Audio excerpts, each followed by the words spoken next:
Agora que já vimos então que este conjunto de código é executado quando eu faço uma requisição ao servidor, nós temos estes dois objetos que aqui estão, sobre os quais também já falámos em vídeos anteriores, mas é importante relembrar. Então, muito rapidamente dizer basicamente que o REC vai guardar, é um objeto que vai guardar todas as informações relacionadas com o pedido. E o RES vai conter todas as informações que nós vamos enviar como resposta. Ora, então aqui fazer, por exemplo, um console.log e escrever aqui rec vai nos permitir ter acesso a um conjunto de propriedades muito interessantes sobre o pedido, nomeadamente a URL, por exemplo. Eu quero saber qual foi a URL para a qual foi efetuado o pedido. Já vamos ver o que é que isso significa. Significa basicamente o quê? Repara, se eu agora voltar a executar aqui o Node Server, okay, o servidor foi iniciado, vamos regressar aqui ao nosso browser. Aliás, vamos tentar arranjar espaço aqui para os dois lado a lado. Vamos colocar aqui lado a lado os dois. Eu vou chegar aqui um bocadinho para o lado, vou aqui até arranjar espaço para o meu código. Vamos colocar aqui menos zoom. E agora repara o seguinte, o servidor foi iniciado. Se eu fizer um pedido aqui, repara que ele me vai indicar que a URL que foi usada foi aqui esta barra.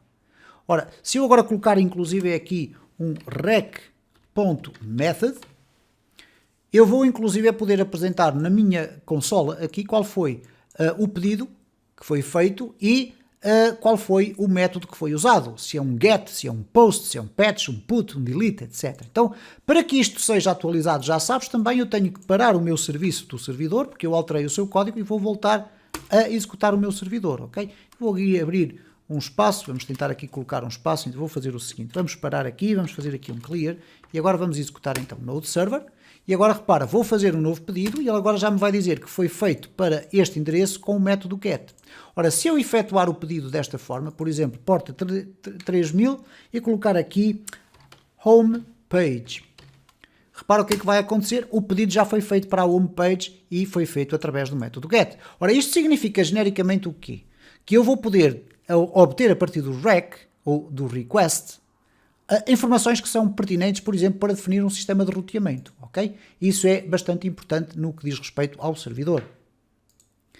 A questão do request e da URL, por exemplo, é muito importante porque nós vamos querer devolver ao cliente diferentes tipos de conteúdo consoante a URL que ele escreveu. Isto é, não é diferentes sites, mas, por exemplo, se eu tiver diferentes páginas, se eu colocar aqui a homepage, eu vou querer que o cliente veja a homepage. Se, entretanto, tiver um link que salta para a página dos contactos, eu vou querer devolver a página dos contactos e todo o conteúdo que a ela está relacionado.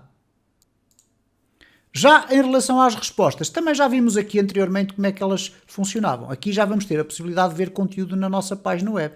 Se eu colocar aqui res e colocar .write, simplesmente assim, desta forma, eu vou colocar aqui teste, ok? Simplesmente isto. Vamos aqui novamente parar o nosso serviço, executar novamente o servidor, ele está iniciado e vamos fazer um pedido para qualquer tipo de URL aqui. Se repara, eu vou aqui fazer o pedido e aparentemente parece que ele não está a funcionar. Bom, aqui o write basicamente permite-me começar a escrever a resposta, mas não terminou a resposta. Então por isso é que o meu servidor está a rolar sem parar. Então vamos aqui novamente parar o meu servidor e vamos colocar aqui uma expressão que é importante, que é dizer que o res.end, ok? Termina a resposta. Então vamos executar novamente aqui o nosso servidor e agora se eu chamar aqui o pedido, ele vai me enviar o texto teste.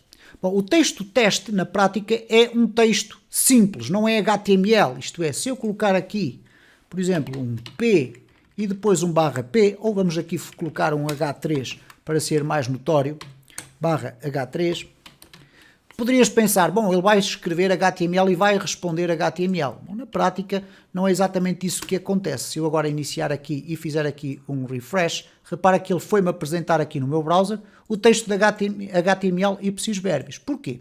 Nós, antes de enviarmos a resposta, vamos usar na resposta a definição dos headers. Isto é, uma página de internet tem sempre headers e um body. Então eu vou colocar aqui o header e no header eu posso escrever res.setHeader. E o setHeader vai me permitir definir que tipo de conteúdo é que a minha página vai conter. Então eu vou colocar aqui um content type. Vou escrever assim o content type, isto é, qual é o tipo de conteúdo? Vamos colocar aqui, não dois pontos, mas sim uma vírgula. E agora vamos dizer que tipo de conteúdo é que é. E neste caso este conteúdo que eu aqui tenho é text /plain. Okay? Se eu colocar assim text/plain, o que é que vai acontecer? Vamos parar aqui novamente o nosso servidor, vamos arrancá-lo, e se eu fizer aqui um refresh, repara que continuo a obter o mesmo tipo de resposta. Se agora formos aqui verificar, por exemplo, no F12 na consola, nós vamos poder verificar aqui que tipo de resposta é que nos foi enviada. Neste caso, vamos escolher aqui a opção Network, ok? Eu vou aqui reduzir substancialmente este espaço para podermos ver a informação, e se eu agora refrescar, nós vamos ter aqui algumas informações. Quando eu clico aqui em Localhost, nós vamos ver que o request foi feito para aqui, com o método get, ok? E temos aqui os response headers. E o response header está aqui, content type text plain, que foi aquilo que nós definimos aqui deste lado, ok? Se eu, entretanto, quero alterar de facto aqui o meu texto para ser entendido como HTML, eu vou pôr aqui text HTML. E desta feita, o código que eu aqui tenho já vai ser interpretado pelo browser, porque o header vai basicamente informar o browser de que ele deve interpretar o texto que vai receber, não como texto literal, mas como código de HTML. Então, se eu agora refrescar aqui, vamos aqui verificar, ok? Aqui não funcionou ainda por uma razão simples e nós vamos ter que nos habituar a isto. Eu vou ter que parar o servidor porque ele foi novamente alterado e agora vou ter que o arrancar novamente já com a nova versão do código. Agora, quando eu aqui refrescar, repara que teste já aparece diferente e se eu for aqui ao localhost, vou verificar que o método foi o método get, deu um status code de 200, também já iremos ver como é que podemos controlar isto tudo, e aqui o content type é text HTML.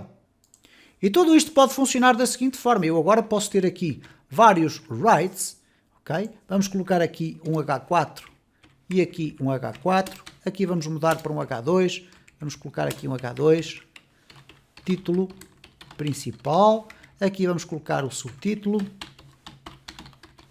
e aqui vamos colocar um parágrafo, e vamos colocar aqui um lorem qualquer. Vamos verificar aqui a seguinte expressão, vamos colocar aqui um select HTML, vamos colocar aqui a expressão lorem, ele vai me dar aqui uma linha completa de conteúdo, eu vou colocá-la aqui, vou novamente parar o meu servidor, ok? Vamos fazer aqui um Ctrl+C, clear, vamos arrancar novamente o nosso servidor e se eu agora refrescar aqui, já vamos ter aqui uma informação muito mais interessante. Como podes observar, obviamente que temos aqui problemas que teremos que resolver relacionados com as nossas letras acentuadas. E da mesma forma que nós enviamos aqui informação relacionada com o HTML do body, nós vamos poder verificar aqui no View Source Page que o nosso body tem basicamente o body, não tem mais informação nenhuma, não tem a estrutura de uma página web tradicional. Mas isso não nos impede que nós não possamos fazer aqui o seguinte, eu posso colocar aqui, por exemplo, um res.write e aqui especificar o head, por exemplo, ok? Head, /head, e aqui dentro eu posso definir, por exemplo, a importação de um fecheiro de CSS fictício, isto é, vamos colocar aqui um link, vamos colocar aqui um rel igual a stylesheet, vamos aqui ampliar isto e depois voltamos à sua fase anterior, ou ao seu aspecto anterior, e se eu fizer isto, um rel stylesheet, e disser que o href é igual a app.css, isto é, ele iria buscar a informação de um CSS, do fecheiro app.css, que na prática não existe. Eu agora vou parar aqui o meu servidor, vamos voltar a iniciar o meu servidor, vamos voltar a ter aqui então o meu código deste lado, ok? E agora vamos aqui refrescar, e repara que vai aparecer aqui alguns um problema na nossa consola, ok? Ele foi buscar aqui o app.css, mas o nosso app.css ele não existe, ok? De qualquer das formas, aqui na consola eventualmente não vai aparecer este problema, mas o app.css não existe de facto. Vamos fazer aqui um inspect. Temos aqui o elemento head, como podes verificar, e aqui este app.css não existe, certo? Isto depois teria que ser controlado de alguma forma pela parte do nosso servidor.